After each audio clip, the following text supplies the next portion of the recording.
March the 19th. It looks like being tonight. This morning the wind strengthened and visibility is down to maybe 200 metres. Humvees and trucks sit unmoving. The sound of the wind almost puts me in a trance. If you wanted to design a landscape to die in, this would be it. March the 20th. Tango Battery began their war with 5 rounds from each of their 6 155mm howitzers.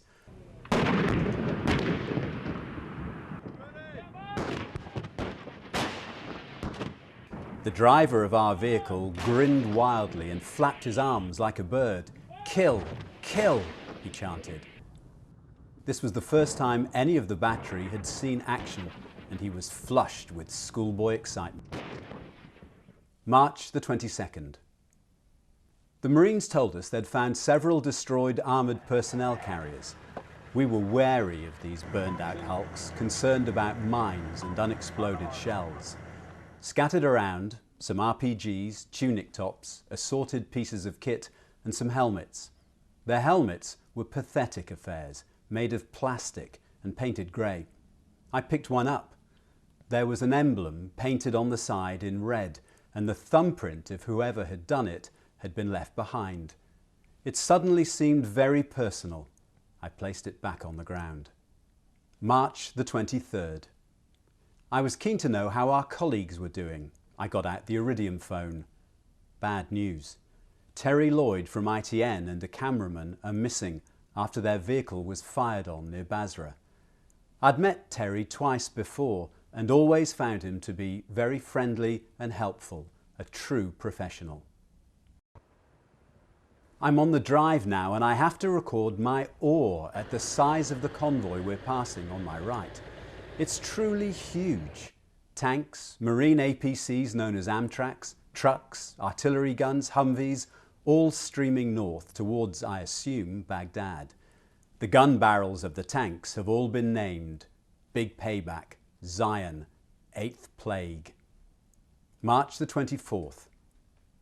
I spoke with London and Anna Murray confirmed the death of Terry Lloyd. March the 25th. We pulled into a farm. The wind had picked up significantly and great clouds of dust whipped around us. Almost without noticing, an extraordinary thing happened. The world turned orange, truly orange. Visibility began to fall. Fire mission crackled over the airwaves, bustling down at the gun line. Conditions worsened. The wind became even stronger and the air colour became even brighter orange and seemed almost to pulsate. March the 27th. Sergeant McCarthy said he thought he could see some movement. Iraqis were advancing and preparing to attack. 2 Cobra gunships swung into view. One of them opened up. A sound like a buzzsaw told us the nose-mounted Gatling gun was firing. Then seconds later, 3 rockets raced away from its pods. The Marines yelled and whooped as if cheering a touchdown. First smoke, then fierce flames rose from the impact point. No one knew what they'd hit.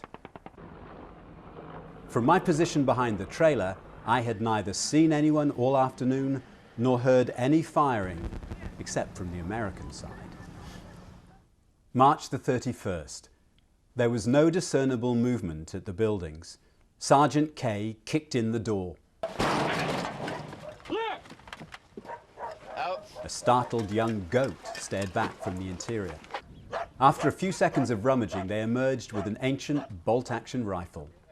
Back in the yard, more people appeared, driven forward by the Marines. They took their places squatting on the ground alongside those detained earlier. Among this new group were 3 women, all dressed in black.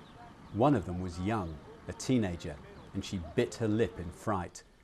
It was chilling to the soul. April the 1st. Tango Battery moved on, rolling past a small town. Times like this were always tense. I would stare at the gathered crowds from a long way off, trying to see any sudden or suspicious movements. I would wonder how quickly I could abandon our flimsy, canvas-sided Humvee and whether I could do it quicker than a rocket could travel. In the late afternoon, the battery began a barrage. I hadn't had time to put in my earplugs. For an instant, I was dazed by the tremendous concussion. It was like being punched in the head and the throat at exactly the same time. My ears rang and, truly and genuinely, my teeth rattled in my head.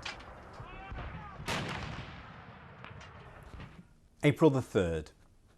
Further down the road, we met lines of people walking towards us, apparently fleeing Baghdad. Many appeared jubilant upon seeing the US forces. "Bush, Blair, good," shouted one man, punctuating each word with a kiss in the air. "We want freedom. There is no freedom in Iraq, you understand?" Another man bellowed at me. I asked his name. He laughed and drew his hand across his throat. "You understand?" he said again. April the 8th.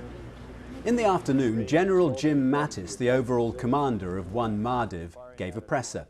He termed the foreign fighters morons and dogs. In some cases, they didn't even have the manhood to go down fighting, but they surrendered after endangering these women and children, firing on us. And said how these people lacked true manhood and hid behind the skirts of women. He was stumped, though, when a British newspaper reporter asked him if they found no weapons of mass destruction, what had the war been about? He floundered some answer about the smiles on the faces of the liberated people being reason and justification enough. April 9th.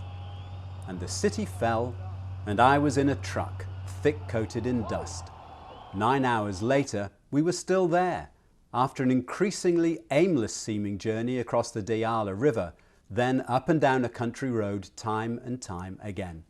Have I ever been filthier in my life? We rolled out of our embed. Baghdad instantly felt like a different world. Gone was the cotton wool protection of the military. Now we were on our own.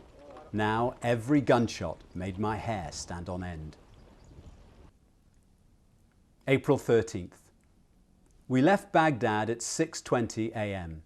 10 hours later, we arrived at the Sheraton Hotel, Kuwait City. The only bother all trip had been an unpleasant scene with over-officious Kuwaiti border guards under orders to remove all items that bore the image of Saddam Hussein. It was over. I was preparing to go home.